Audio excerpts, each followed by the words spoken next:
هي خلفة البنات كده، خلفة خارة، خلفة مبدرة. بصوا انا لسه جايه من بره دلوقتي حاليا. تعالي بس ارجعي ورا بعد الكاميرا.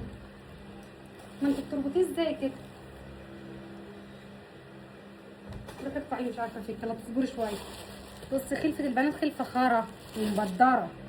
المهم استحمل الامر لله. احنا عايزين كنتاكي، يا لهوي على وجبة الكنتاكي.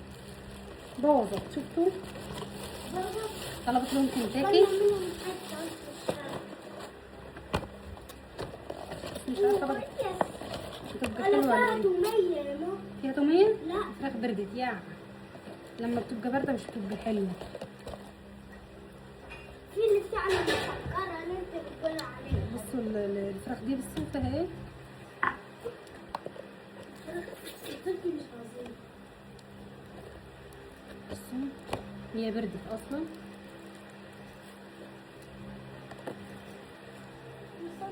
بننزل اشوف الصندوق عشان ولا مش حاجه. ايوه المهم بس المفروض يعني تاكلها وهي سخنه. دي بطاطس بس الصندوق طريت خالص. لا سوسو غريب، لا بصي ما انصحش حد لا ما يجيب كنتاكي ويبرد. ماما جايبه قلب لا ويبرد عشان لو برد مش هيتاكل. هو مش هيتاكل بس انا هاكله.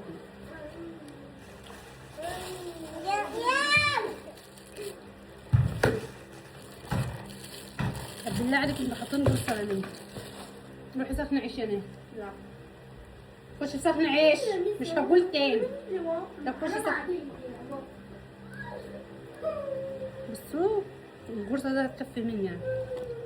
بالله عليك وحياة النبي الجرصة دي هتكفي مين؟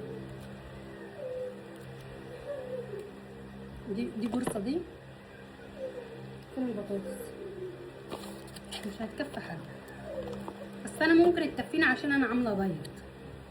انا فعلا والله عاملة بيض. دي بتاع السكرية بالله ما ينفع.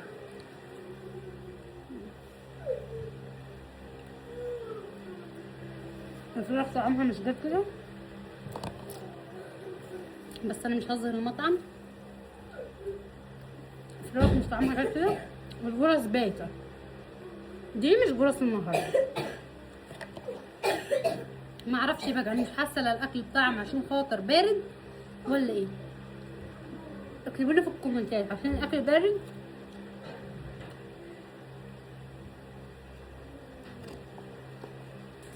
ولا اصلا الاكل مش حلو.